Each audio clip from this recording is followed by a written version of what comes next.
Hi guys, good morning, good morning.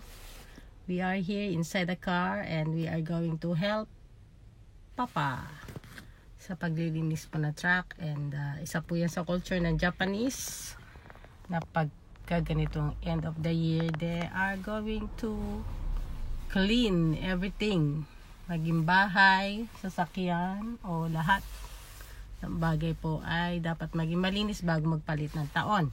And so Papa is there. Yes, linisin din po nila ang kanilang mga truck na ginagamit. So ito po yung company ni Papi. Yan, truckings. So many trucks you will see there.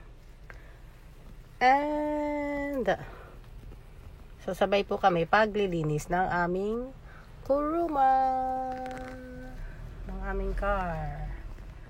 So what's up guys? See you in a bit. Bye.